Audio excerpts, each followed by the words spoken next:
Appelé, Emmanuel Macron était en interview avant d'avoir Big Laoui et Michel Marie qui arrivent bien entendu. On va rappeler Emmanuel Macron.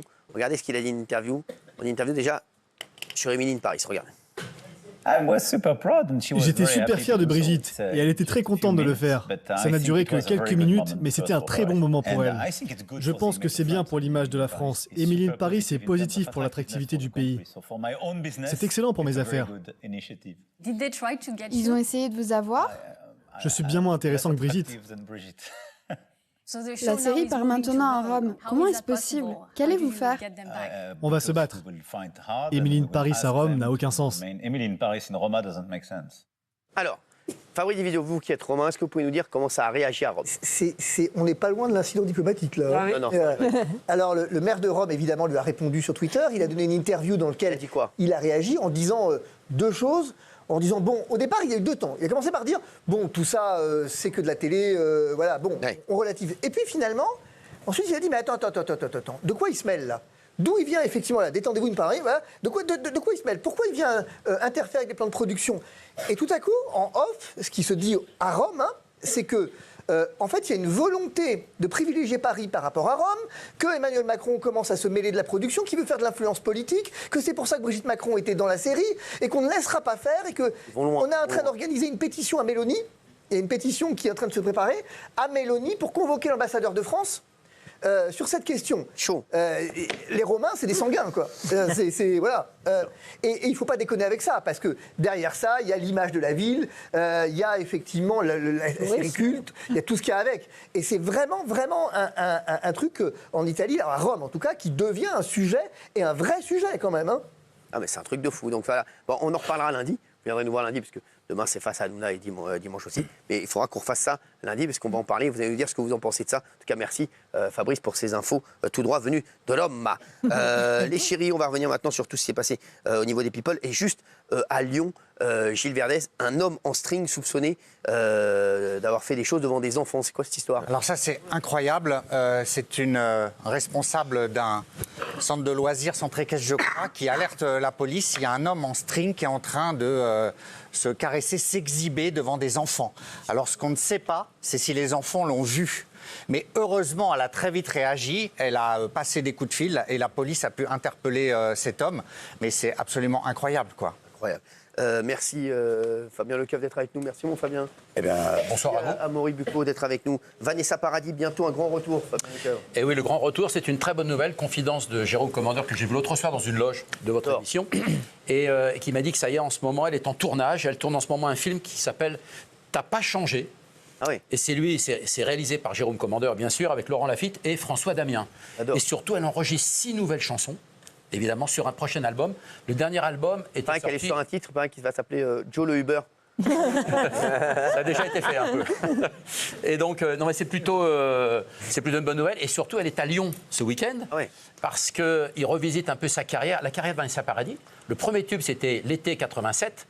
Il faut quand même dire que ça fait déjà 37 ans qu'elle fait ce métier. Ah oui, quand même. C'est quand même incroyable. Moi, j'étais là à la toute première audition de Vanessa Paradis. Vous êtes partout, nous. Oui, parce qu'à l'époque, j'avais une Il est fiancée. tout le temps là, lui. Il était Non, là mais à l'époque, j'avais une fiancée qui travaillait au Théâtre de l'Empire. Ah ouais.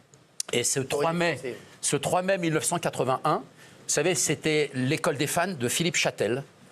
Et Vanessa Paradis, avec sa maman et son père, et Didier Pin, son oncle, le frère de sa mère. Je m'appelle Émilie Joly, non? Voilà, elle avait préparé la chanson d'Émilie Joly. Et il y avait 10 petites filles qui étaient convoquées ce jour-là, évidemment, pour chanter les chansons de Philippe Châtel. Et vous savez que l'injustice dans l'école des fans, elle était là.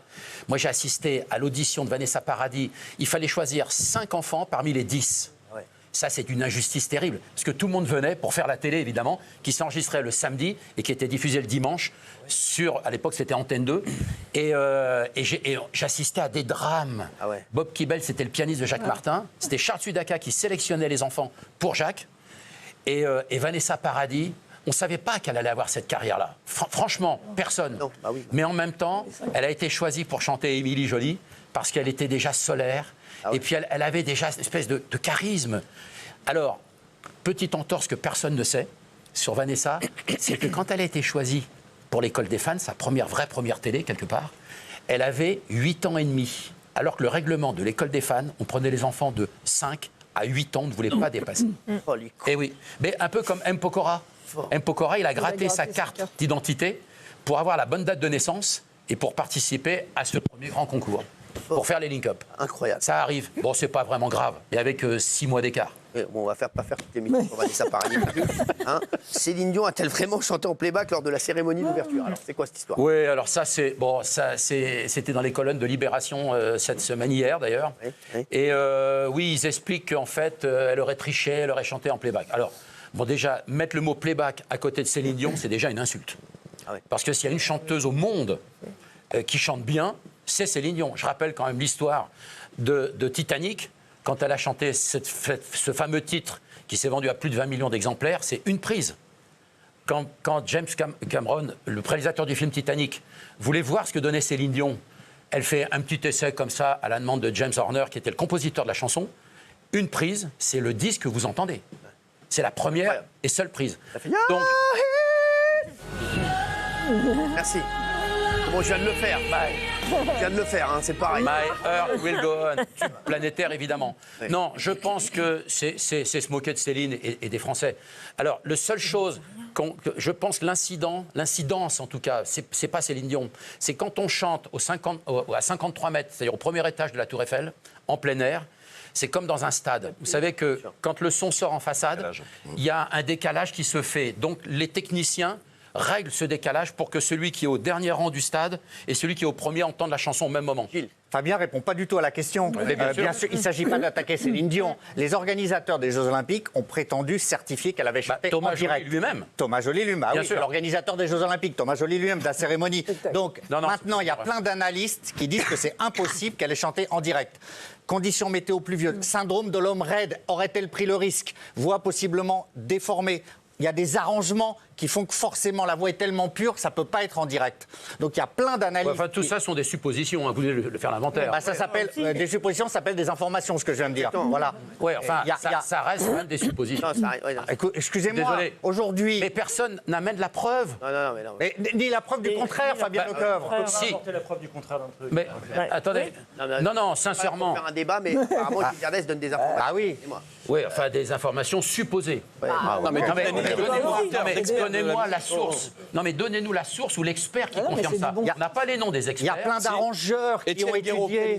Là, j'ai les noms. Étienne Guéraud, pianiste, compositeur. Ils disent qu'on a entendu à la télé était un playback corrigé. Voilà, On dispose d'un point de comparaison parce que Céline Dion a déjà chanté l'hymne à l'amour en direct cette fois en 2015. Ah voilà, donc on a des noms. Fabien Lecoeuvre, merci. Non, mais je maintiens, non, tout sauf du playback. Alors c'est quoi?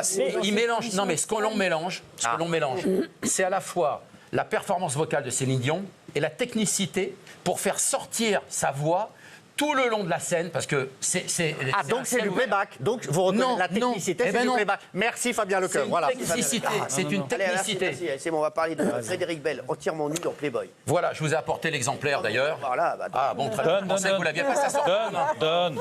Je crois qu'elle chante. Très bien. Donc, en fait, oui, elle a posé nue pour Playboy. C'était cet été à Ibiza. Alors voilà, donc là, elle est voilà. Alors on était surpris parce que elle prépare un tennis.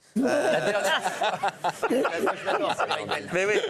Là, elle part au marché. Là. Non, mais... C'est bon.